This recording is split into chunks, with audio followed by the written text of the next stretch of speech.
GB News is under threat. The other broadcasters don't like it. Adam Bolton, longtime veteran of Sky News, said that GB News was damaging the ecosystem of broadcasting, by which he means it's our little club.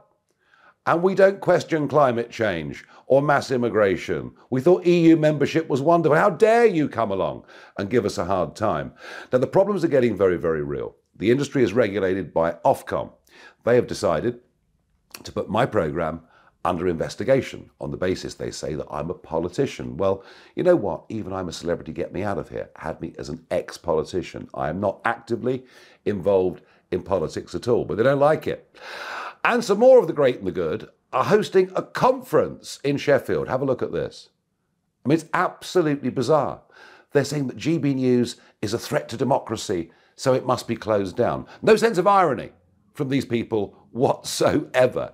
They don't agree with much of what is said, therefore they simply want the channel closed down. And I also think that the big political parties perhaps don't like GB News too much because it does genuinely question many of the things that are going wrong in this country and around which there is a huge consensus in Westminster. Worse than that, we have a situation where commercial television and radio survives through advertisements. That model has been there for a very, very long time.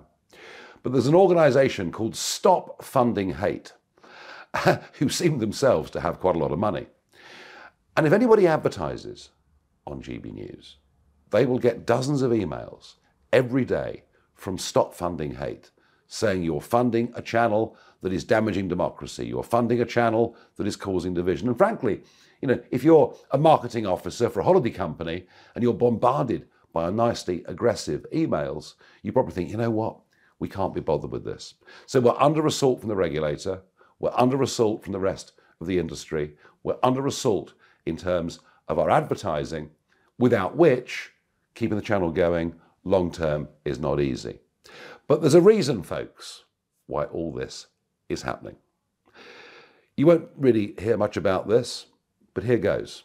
You might have noticed that gbnews.com is growing rapidly. In fact, it is the fastest growing news website in the country and has been for the last 10 consecutive months.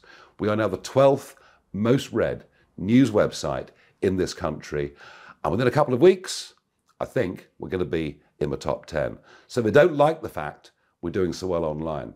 But what really depresses them is what's happening with live viewing. Now, look, I get it. Lots of you now watch things on catch-up. Lots of you watch things on clips. But there are still people that still tune in. So my show goes out on GB News, 7 to 8 p.m, Monday to Thursday.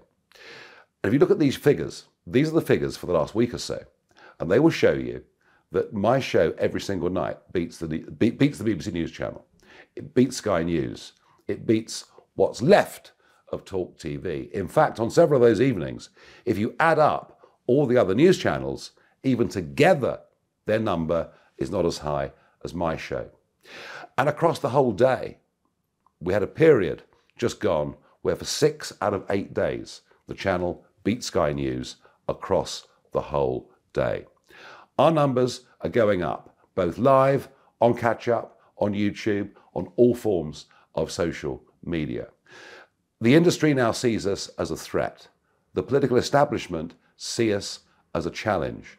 I sense there is an epic battle coming between now and the general election. There will be every attempt made to get me off air, and every attempt made, frankly, to even get GB News off air. You know, all these people in Westminster, the political class, the media class, they don't believe in choice. They don't believe in real debate.